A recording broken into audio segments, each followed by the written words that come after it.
It's been a while since I've uploaded a video. For the past 2 months, I've mostly done food experimenting and repeated recipes I thought could use some practice runs. I did that by challenging myself with Asian bakery style buns, but the results can only be seen on my Instagram highlights and not in this video since I still am not able to make time to record a proper and comprehensive tutorial. When recording, I prefer using a DSLR as opposed to my phone, and that's why I always take so long. For what I want to produce in the future, I still have a lot to learn and to study on my own. At the same time, I also have some offline career-related matters that I prioritize because it is the only way I can fund my creative hobbies and projects. When doing anything creative, I do prefer to be in control and self-funded, simply because the thought of donations leading some to believe they have creative control over me scares me. And although most are smart enough to only donate what they can afford to share, I do occasionally spot a few donors who see their donations as a form of commission, which can create tension between a creator and their audience. And this usually occurs when creators ask favors from their audience as well.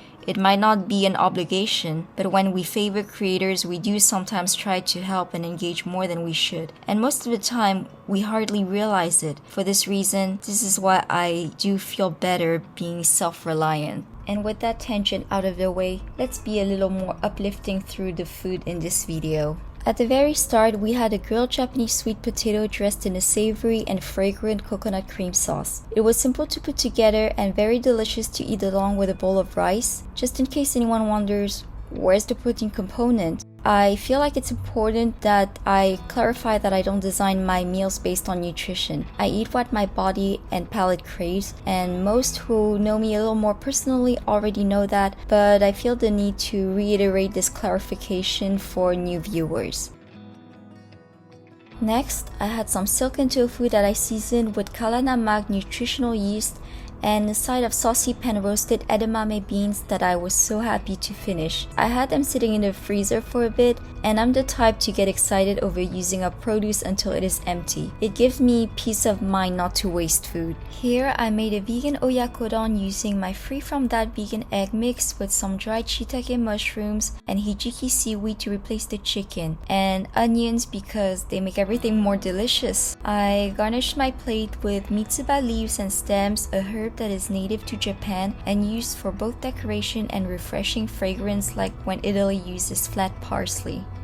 Here I have 2 pretty slices of natto toast with spinach and onion dotted with vegan Kewpie mayo. I love natto so much. Someday I might even think of having a video dedicated to all the meal ideas that I've produced using natto. It used to be an ingredient that would scare me because of the mixed reactions I've seen on YouTube, where creators enjoyed posting videos of themselves gagging at the smell of it. I regret how that interfered with keeping an open mind because I feel like I should have been enjoying it much earlier than these recent years. They do have an acquired funkiness, but it's just fermentation, nothing but goodness for the body.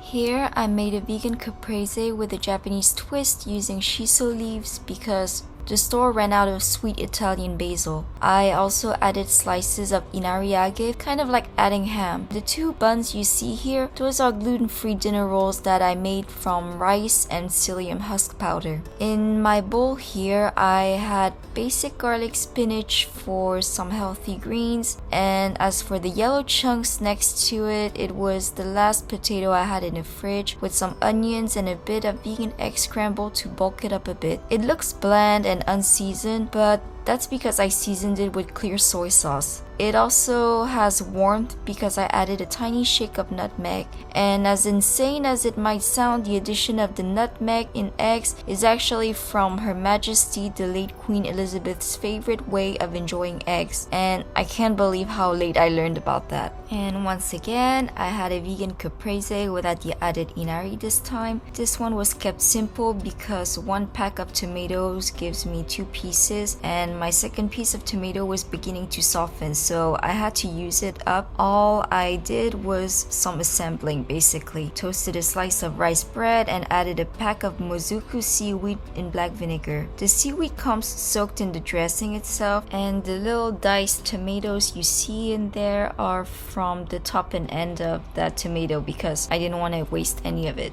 Oh dear, I'm not exactly sure what sauce I made for this pasta gratin. Clearly, it's a pale sauce, but I don't remember if I attempted a sauce that was inspired by cream or bechamel, which is thicker, I believe. But what I can see are leftover asparagus and sliced aburage. I'm positive I also added some garlic and onions as well. It's a fridge emptying pasta, literally. So even the vegan cheese topping was the last slice from the package. These cute little pouches here were inari tofu folded to look like little mini boats, and the filling was simply sauteed potato dices with scallions. They're great as an appetizer or a side dish to enjoy with rice.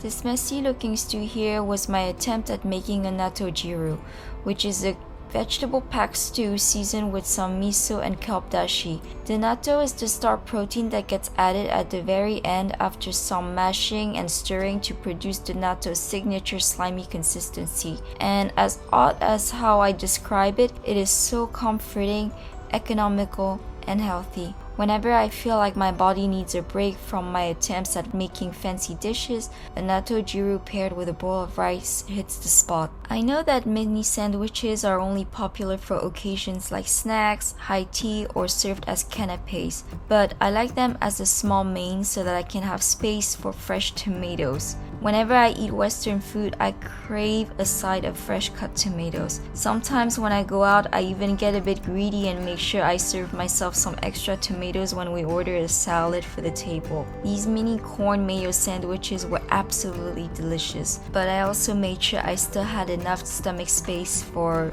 my tomatoes. Take a shot every time I say tomato. Surprise, surprise, another gratin dish, only this time I made this pasta gratin so much simpler. I think I used some leftover frozen corn and broccoli, rehydrated mushroom, and fried shallots. I think the sauce I made was a banya koda inspired sauce using miso and mashed walnuts. And yes, it is possible to make a small amount of nut butter as long as you soak them in warm water for half an hour at least. I topped the dish with some fresh tomato slices and a bit of vegan embort. Voila! I'm sorry if you're getting tired of seeing me eat fresh tomatoes all the time, but let me tell you this. Those tomatoes I get are Japanese amela tomatoes, which taste so sweet. They're meant to be eaten fresh or with minimal heat like the previous gratin I made. Plus, tomatoes are great for the skin. This soup here was the first meal I cooked upon returning to Singapore from Vietnam. The occasion I flew back was for Mother's Day. We went out and had quite a feast, so once I flew back and returned to my kitchen, I just allowed my body to rest and relax with very simple meals like this tofu and chive soup. It may look like diet food, but when seasoned well, it is so comforting that you forget you can enjoy it with rice. This little big dish here is known in Vietnam as cha chung, Vietnam's own interpretation of meatloaf. Except we don't bulk the ingredients with breadcrumbs. Instead, we use rehydrated cellophane noodles, slices of wood ear mushroom, and tofu.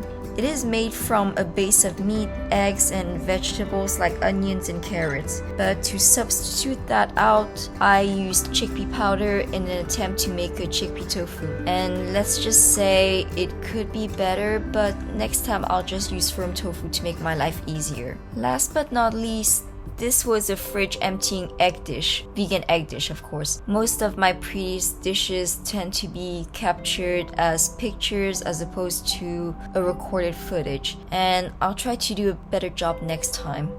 So finally, I am done describing what I've been enjoying for the last months. I don't mean to come off like I'm not enjoying making these videos, I truly am. But given that I am not trained and don't know exactly how to look for the improvements or even begin to break down how I can improve, I'm just gonna have to flat out admit that I'm very insecure about my content. I enjoy making it, I have fun editing it, but I know that it doesn't measure up to the vision that I want to see of my content in the future. It is what it is, and as torturous it is to to force myself to accept that at the moment I will not obtain the results that I want.